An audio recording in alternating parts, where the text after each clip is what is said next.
Hello everyone, my self Poonam. जैसा कि आप सभी जानते हैं, जो पैंडमिक सिचुएशन सभी लोग पिछले 2020 से फेस कर रहे हैं और सबसे ज़्यादा जो प्रॉब्लम्स आई हैं वो हमारे स्टूडेंट्स के लिए आई हैं।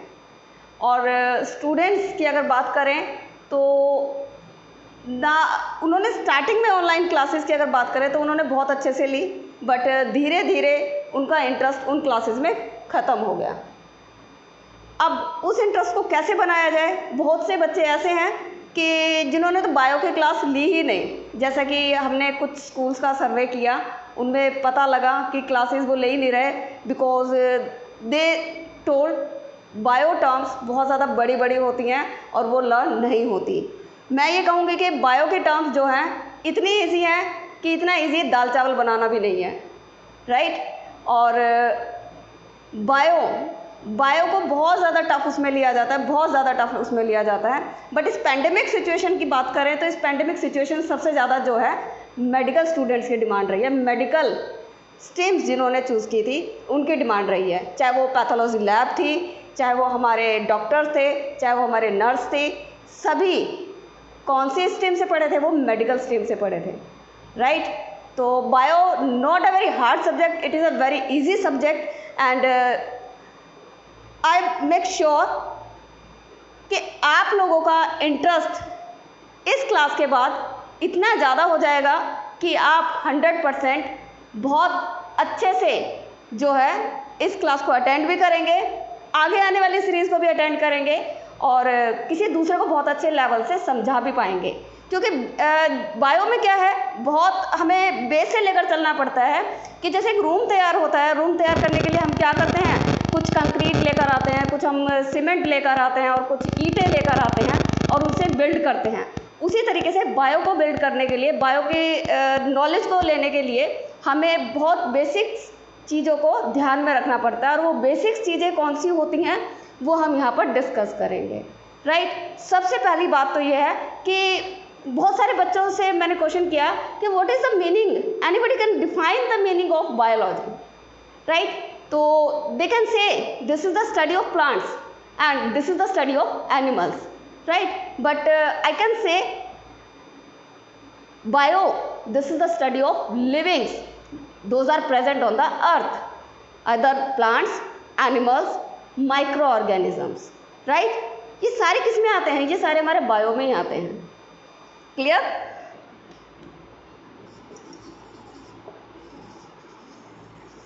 Bio means livings and logy means study. आप इस तरीके से आप पढ़ेंगे, आप इस तरीके से पढ़ेंगे तो आपको बहुत इजी लगेगा, राइट। जैसे मैं एक छोटा सा एग्जांपल लेती हूँ, फोटोसिंथेसिस। इस पूरे वर्ड में ही इसकी डेफिनेशन है, राइट। इस पूरे वर्ड में ही इसकी डेफिनेशन है। Photo means light and synthesis means production. Production कह सकते हैं या फिर हम कह सकते हैं फॉर्मेशन। क्लियर? अब कोई इतनी बड़ी टर्म्स नहीं है, कोई ऐसा दिक्कत नहीं आएगी आपको अगर आप जुड़े रहते हैं मुझसे और मेरे चैनल को आप लाइक करते हैं, उसको सब्सक्राइब करते हैं, तो इससे मुझे सपोर्ट मिलेगा और मुझे ये भी फील होगा कि बहुत सारे बच्चे हैं जो पढ़ना चाहते हैं। ये उन्हीं के लिए चैनल है जो पढ़ना चाहते हैं, राइट। तो मैं चाहूँगी कि आप जुड़ें, ज़्यादा से ज़्यादा जुड़ें और ज़्यादा से ज़्यादा नॉलेज को आप भी स्प्रेड करें।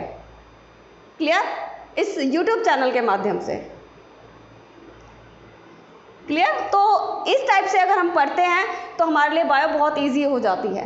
बायो के लिए अगर हम जाना चाहें तो हम बहुत सारे उसमें जा सकते हैं। अगर हम बात करते हैं कि बायो आखिर उसकी एप्लीकेशंस कहाँ कहाँ हैं, कहाँ कहाँ यूज़ होती है बायो, तो मैं ये कहना चाहूँगी बायो के बगैर ज़िंदगी ही नहीं है, राइट। कोई ये कहता है कि फिजिक्स केमिस्ट्री के बगैर नहीं है, बट बायो के बगैर ज़िंदगी नहीं है।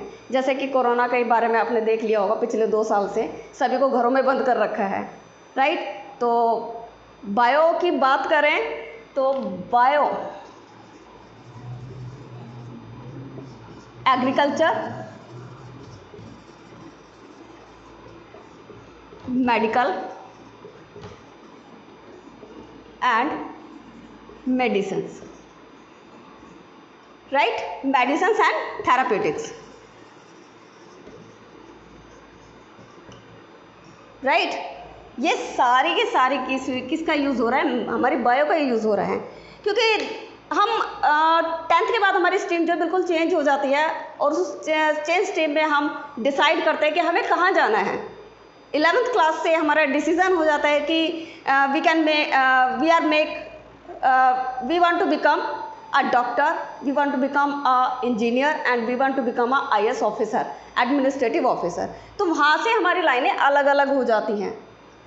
वो लाइनें एक हमारी मेडिकल स्ट्रीम की तरफ भी आती है, जिसमें हम अपने जो हमारे कहेंगे एग्रीकल्चर, खेती बाड़ी की टेक्निक्स, खेती और ग्रीन रेवोल्यूशन के बारे में आप सभी जानते हैं कि देखिए जैसे कि जनसंख्या बढ़ रही है, उस जनसंख्या को कंट्रोल तो किया नहीं जा सकता। हम क्या कर सकते हैं? सबको मोटिवेट कर सकते हैं, सबको अवेयर कर सकते हैं, बट उनको कंट्रोल करना हमारे बस की बात नहीं है। हम उनको मोटिवेट कर सकते हैं, राइट, उनको पैरामीटर्स बताकर, उनको कुछ एडवांटेजेस और डिसएडवांटेजेस बताकर। मोस्टली डिसएडवांटेजेस होती हैं। अगर हम एक फैमिली में ही, मेरे मम्मी पापा हैं और मेरे मम्मी पापा के हम जो हैं 5 बच्चे हैं, तो वो 5 बच्चों के लिए कितनी फैसिलिटी प्रोवाइड कर पाएंगे, राइट।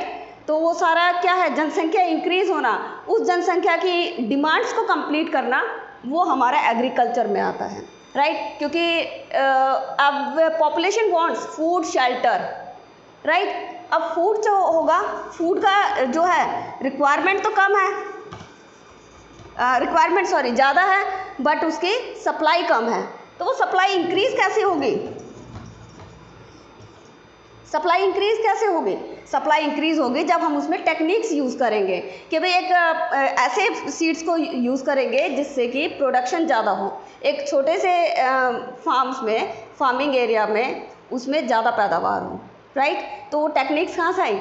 जब हमारे जो एग्रीकल्चर से रिलेटेड स्पेशलिस्ट थे, उन्होंने वहाँ पर वो टेक्निक अप्लाई की। क्लियर?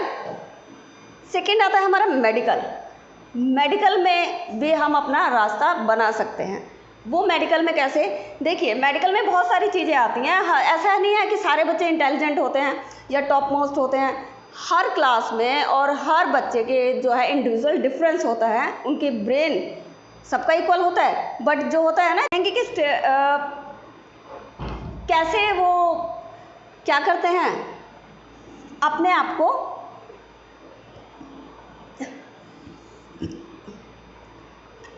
मेडिकल स्ट्रीम में, जैसे कि आप लोगों ने चूज़ किया, तो लेट्स सपोज कि 15 स्टूडेंट्स ने चूज़ किया और 15 स्टूडेंट्स जो हैं वो डॉक्टर बनना चाहते हैं, मगर उनका जो है वो बन नहीं पाते हैं। तो ऐसा नहीं है कि उनके लिए सब कुछ ही ख़त्म हो गया है, उनके लिए ऑप्शंस ही ख़त्म हो गई है, तो ऐसा कुछ नहीं है।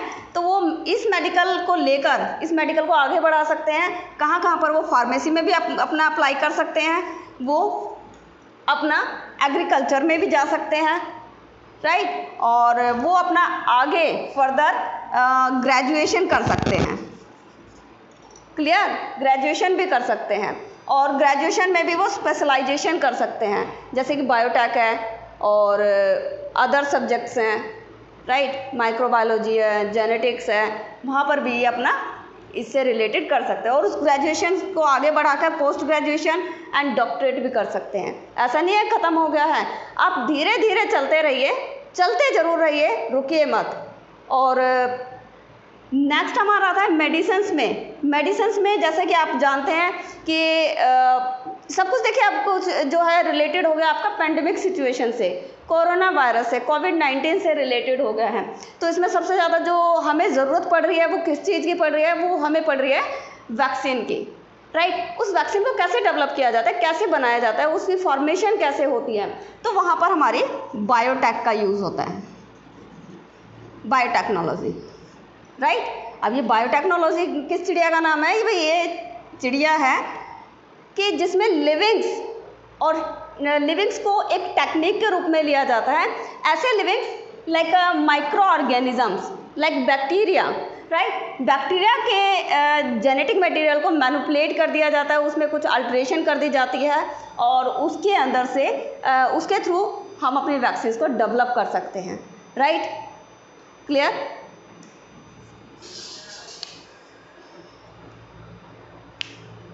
अब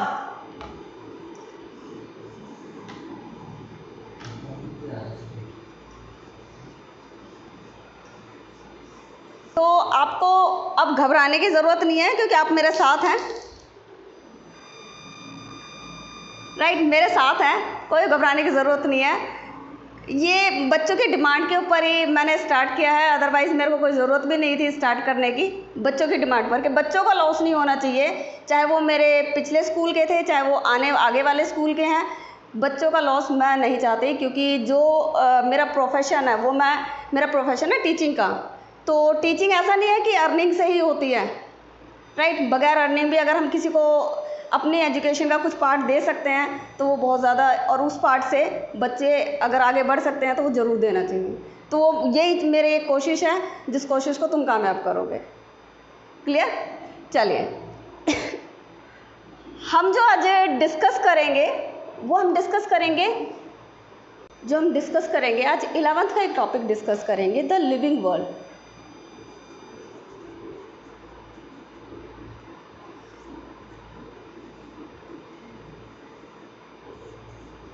देखिए बहुत इजी चैप्टर है, बहुत ही इजी चैप्टर है, कोई ज़्यादा इसमें हम नहीं कहेंगे कि बहुत ज़्यादा इसमें आपके लिए एक चैलेंज है।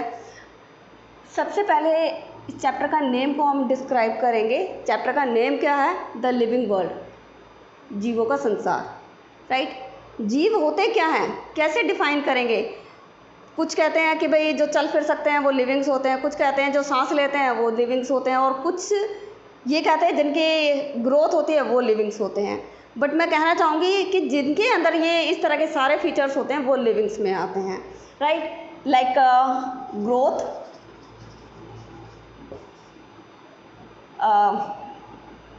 Reproduction, show metabolism, consciousness,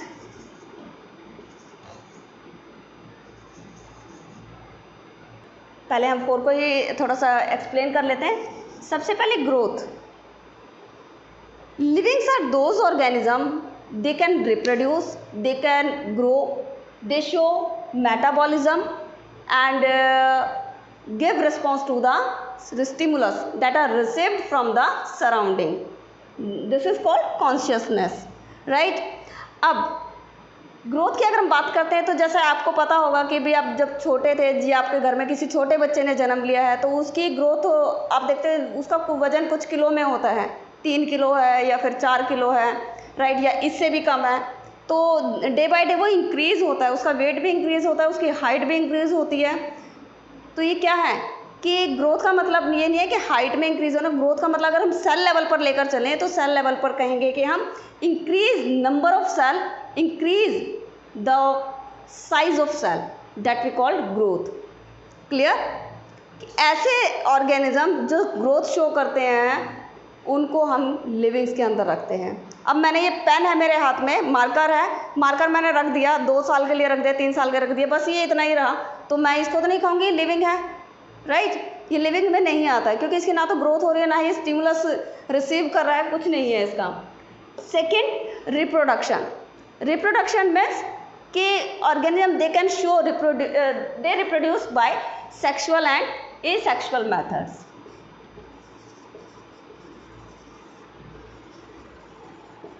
Asexual method. Right? In sexual reproduction, 2 partners involve and they show gamete formation, and there is the fusion of gametes to form a zygote, and a zygote develop into the complete organism. And in asexual reproduction, only single parent reproduce new ones. Right, new daughter cells. जैसे sexual की बात करते हैं तो हमारे higher organisms की हम बात कर लेते हैं कि हायर ऑर्गेनिज्म ये इस तरह की रिप्रोडक्शन शो करते हैं।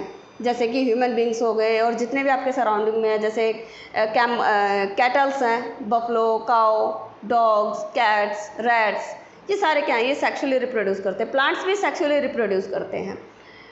ये सेक्सुअली रिप्रोडक्शन की बात आती है तो उसमें जैसे कि हम कह देते हैं जो लोअर ऑर्गेनिजम्स होते हैं और जो सिंगल यूनिसेलुलर ऑर्गेनिजम्स होते हैं वो ये सेक्सुअली रिप्रोड्यूस करते हैं। कौन कौन से हैं? एक तो मोनारा ग्रुप के, राइट, मोनारा ग्रुप। अब आप समझोगे ये नई टर्म कहाँ से आ गई? दिस इज द, जितने भी बैक्टीरिया हैं उनके लिए हमने एक ग्रुप बना दिया है, उसको हम क्या कहेंगे एक साइंटिफिक टर्म में? मोनारा। सेकेंड आते हैं हमारे सम प्रोटिस्ट, राइट, प्रोटिस्ट की बात करेंगे। प्रोटिस्टा में कौन से? हमारे लाइक अमीबा, राइट, अमीबा। ये क्या करते हैं? ये सेक्सुअली रिप्रोड्यूस करते हैं। कुछ जैसे अगर फंगस की बात करें तो फंगस में भी हमारा क्या है, हमारी जो यीस्ट है, देखिए फंगस वैसे क्या है, प्रोकैरियोटिक यूकैरियोटिक सेल है और यूकैरियोटिक मल्टी सेलुलर सेल्स हैं, बट यीस्ट एक ऐसा एक्सेप्शनल केस है जो यूनिसेलुलर फंगस है। बाकी सभी के सभी क्या हैं? कौन सी है ये? हम कहेंगे मल्टी सेलुलर फंगस है। क्लियर? अब नेक्स्ट आते हैं हम मेटाबॉलिज्म पर।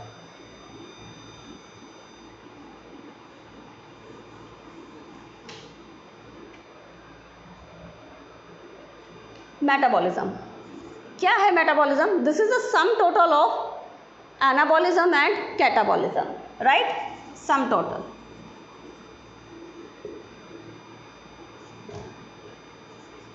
Anabolism and catabolism. देखिए कोई भी लिविंग ऑर्गेनिज्म है उसके अंदर क्या होगा कि उसके अंदर देखिए फॉर्मेशन भी होती है किसी प्रोडक्ट की और उसके अंदर ब्रेक डाउन भी होता है, राइट। अब देखिए मैं आपको बता देती हूँ आपकी बॉडी मेटाबॉलिज्म शो करती है नहीं करती।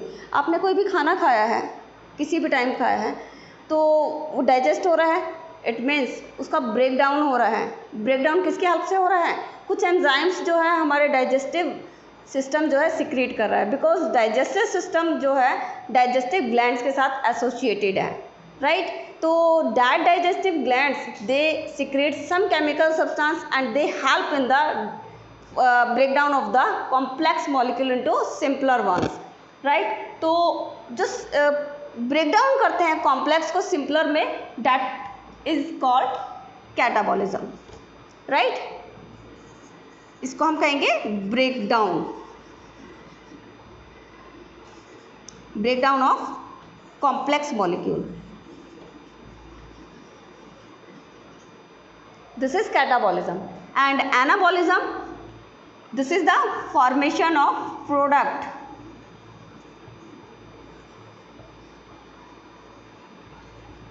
right, जिनके अंदर ये होते हैं that we call metabolism। तो हमारी बॉडी क्या कर रही है? मेटाबॉलिज्म शो कर रही है and they provide us energy for proper and smooth functioning of the organs, right. देखिए अगर हम अपनी बात करते हैं तो हमारी बॉडी क्या कर रही है? मैं जैसे बोल रही हूँ तो इसमें भी क्या हो रही है? मेरी एनर्जी कंज्यूम हो रही है, राइट। मेरा ब्रेन है वो थिंकिंग पार्ट भी है उसका और बहुत सारे एक्टिविटीज़ है, और मेरे विसरल ऑर्गन्स को भी वो क्या कर रहा है? कोऑर्डिनेट भी कर रहा है, उनको कंट्रोल भी कर रहा है उनके फंक्शनिंग को, राइट। तो वो सारा ब्रेन में भी तो एनर्जी कंज्यूम हो रही है, इट मीन्स के कंजप्शन जो हो रही है वो बहुत ज़्यादा ज़रूरी है और उस कंजप्शन को हम कहेंगे मेटाबॉलिज्म, राइट, मेटाबॉलिज्म कहेंगे। क्लियर हो गया? अब देखिए मैं बोल रही हूँ इसमें एनर्जी जा रही है, मैं देख रही हूँ इसमें भी मेरी एनर्जी कंज्यूम हो रही है, तो बहुत सारी ऐसी चीज़ें हैं जो एनर्जी कंजप्शन का पार्ट है। मेरे किसी भी ऑर्गन के अगर फंक्शनिंग रुकते हैं, इट मीन्स कि वहाँ पर ना तो ऑक्सीजन सप्लाई हो रही है मेरी बॉडी ऑर्गन्स में, बॉडी सेल्स में, और ना ही वहाँ पर मेटाबॉलिज्म शो हो रहा है। चाहे वो मेरा हैंड है, चाहे वो मेरा ब्रेन है, चाहे वो मेरी आइज़ है। आईसाइट जो वीक होती हैं, आपने नोटिस किया होगा कि एक टाइम होता है जिसमें हमारी आईसाइट वीक हो जाती हैं। देखिए ये जो हमारी बॉडी है ये गॉड गिफ्टेड है, जितना आप इसको अच्छे से रखोगे ये उतना ही आपका साथ देगी, राइट। और इस गॉड गिफ्ट को आप कैसे अच्छे से रख सकते हो कि देखिए कोई भी चीज़ होती है उसकी जब अति हो जाती है तो वो भी खतरनाक होती है। जैसे अगर हम बात करें कि भी मैंने बहुत मेरा फेवरेट फूड था, मैंने बहुत ज़्यादा खा लिया, राइट, बहुत ज़्यादा खा लिया, क्यों, मेरा फेवरेट था इसलिए मैंने खा लिया, मुझे ओवर ईटिंग मैंने बहुत ज़्यादा हो गई और फिर मैं घर पर रात को वोमिटिंग में लगी हुई हूँ। तो ये क्या है, ये एक मैंने हद से ज़्यादा खा लिया। तो ये भी क्या है, मेरे ऑर्गन्स डिस्टर्बेंस क्रिएट हो गई, वो इस चीज़ को डाइजेस्ट नहीं कर पाए हैं, बहुत ज़्यादा ओवर हो गया उनके लिए। अब लीवर की बात करते हैं। लीवर के लिए देखिए, जिसको लीवर से रिलेटेड कुछ प्रॉब्लम्स हो जाती हैं तो डॉक्टर्स उसको सजेस्ट करते हैं कि आप ग्रीन वेजिटेबल्स लीजिए, और ग्रीन वेजिटेबल्स जितना ज़्यादा आप खाओगे उतना ही आपका लीवर हेल्दी होगा। क्यों होगा, आपने कभी नोटिस किया इस चीज़ को? क्योंकि लीवर, जब हम ग्रीन वेजिटेबल्स खा रहे हैं या सैलड खा रहे हैं तो उसमें कोई भी ऐसा ऑयल नहीं है, कोई भी ऐसे फैट ग्लोब्यूल्स नहीं है जिसके डाइजेशन के लिए बाइल जूस की ज़रूरत पड़े। क्लियर? तो आप जैसे बर्गर खा रहे हैं, पिज़्ज़ा खा रहे हैं या कुछ ऐसा तला हुआ खा रहे हैं, आपने छोले भटूरे खा लिए सुबह और दोपहर को आपने पिज़्ज़ा खा लिया, शाम को बर्गर आने दो, तो इसमें क्या होगा कि आपका जो सिस्टम है, जो आपका लीवर है, वो तो बेचारा इतना पागल हुआ पड़ा है बाइल जूस को प्रोड्यूस करने में, उसको आपने सांस ही नहीं लेने दिया। अगर आपसे कोई मॉर्निंग से इवनिंग तक काम कराएगा, क्या आप कर पाओगे? उसी तरीके से हमारे बॉडी ऑर्गन्स की फंक्शनिंग है, जितना हम उनको रिलैक्स भी रखेंगे और जितना हम उनसे काम लेंगे, जितना लेना चाहिए उतना ही वो हमारा साथ देंगे और हमें कोई भी बीमारी इजीली नहीं लग पाएगी। देखिए हमारा जो लास्ट है, this is the consciousness. Consciousness, right. अब कॉन्शियसनेस क्या होता है, राइट? कॉन्शियसनेस होता है कि हमारा जो हमारी बॉडी है वो किस तरीके से रिस्पॉन्स करती है एनवायरनमेंट का। अब आप पूछेंगे भाई रिस्पॉन्स कैसे करना होता है, कैसे हम रिस्पॉन्स करें? भाई हम जो रिस्पॉन्स है वो किसके थ्रू करते हैं, हम रिस्पॉन्स करते हैं। देखिए अब सर्दी का एग्जांपल ले लेती हूँ। सर्दी में हम क्या करते हैं, अपनी जो हमारी बॉडी हीट जनरेट कर रही है उस हीट को हम बाहर निकलने ही नहीं देते हैं। हम क्या कर लेते हैं, वूलन क्लॉथ से कवर्ड कर लेते हैं अपनी बॉडी को, राइट? वूलन क्लॉथ से कवर्ड कर लेते हैं। बट अगर समर की बात करें तो समर में तो हम वूलन क्लॉथ्स को नहीं कैरी कर सकते, because our body metabolism so high, and metabolism high होने के कारण हमारी बॉडी क्या करती है, सराउंडिंग का भी टेम्परेचर ज़्यादा हो गया है, तो उस टेम्परेचर के अकॉर्डिंग हम उस टेम्परेचर कैसे मेंटेन करेंगे, 37 को ही कैसे मेंटेन करेगी हमारी बॉडी स्वेटिंग शो करने लग जाती है, right? And our skin having sweat glands, right? Sweat glands होती हैं और वो कुछ मिनरल्स और कुछ वाटर को एवोपरेट कर देती है। वो जैसे ही हम पसीने की फॉर्म में बाहर आते हैं, बाहर आने के बाद एयर के कांटेक्ट में आते हैं तो वहाँ उससे कूलिंग इफेक्ट मिलता है बॉडी को, जिससे हमारा बॉडी टेम्परेचर 37 पर ही मेंटेन रहता है इन समर। और in winter we can not loss our body temperature because we hide our body with woollen clothes. Clear? तो अब ये क्या है, ये कॉन्शियसनेस है कि हम सराउंडिंग टेम्परेचर के अकॉर्डिंग हमारी बॉडी रिस्पॉन्स कर रही है। This is consciousness, right? अब बात आ जाती है, जैसे कॉन्शियसनेस का एक और एग्जांपल दे देती हूँ। कुछ बच्चे पूछते हैं कि मैम हमारी बॉडी पर चींटी रेंगती है तो हमें हल्का सा फील होता है, तो वो रेंगने का क्या कारण है, भी हमें क्यों फील होता है? और वैसे हमारे जो स्किन का रेशा है, रुआ जैसे बोलते हैं, लोकल में बोल देते हैं, रुआ बोल देते हैं, रेशा बोल देते हैं, हेयर्स बोल देते हैं, राइट? वो इरेक्ट हो जाते हैं। तो क्या रीज़न है उसके पीछे? देखिए उसके पीछे रीज़न है कि our skin having thermo receptors, right? Thermo receptors होते हैं। जब बॉडी को टेम्परेचर थोड़ा बहुत भी फ्लक्चुएट होता है हमारे बॉडी का, तो वो जो हेयर्स होते हैं वो इरेक्ट हो जाते हैं, राइट? दे शो शिवरिंग इफेक्ट, राइट? जैसे सर्दियों में क्या करते हैं, एक बार हम जैसे हमारे हैंड्स बिल्कुल नेकेड हैं, कोई वुलन क्लॉथ नहीं है, तो रेशा ऑटोमेटिक खड़ा हो जाता है, हमारे एयर्स खड़े हो जाते हैं स्किन के।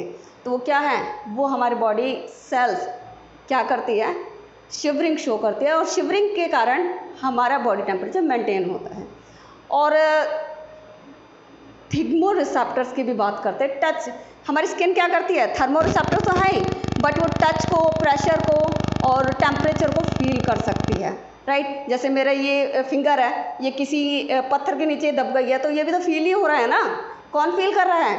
मेरा ब्रेन तो फील नहीं कर रहा, मेरी उंगली फील कर रही है इस चीज़ को, because my skin show pressure, sorry pressure नहीं, मतलब वो प्रेशर को फील कर रही है, राइट।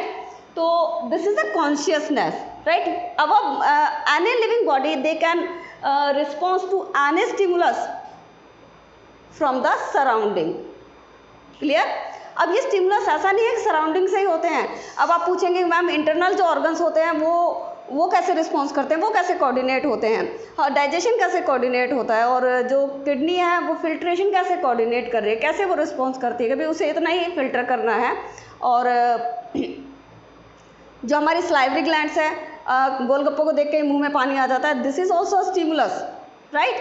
कि भाई हमारे सामने हमारी कोई फेवरेट चीज़ आई तो हमारा सलाइवा सिक्रीट होने लग गया माउथ के अंदर, बकल कैविटी के अंदर, क्लियर। तो ये भी स्टिमुलस है, खाने का स्टिमुलस है। अब कोई ईयर की बात कर लेते हैं, ईयर में भी क्या है, हमारे फोनो रिसेप्टर्स प्रेजेंट होते हैं, राइट। जैसे कि आप अपने पेरेंट्स की, भाई आपके पापा ने आपको आवाज़ दी, आपने उन आवाज़ को आइडेंटिफाई कर लिया, पापा आ गए, राइट। आपकी मम्मी ने आपको आवाज़ दी, अरे मम्मी आ गई है।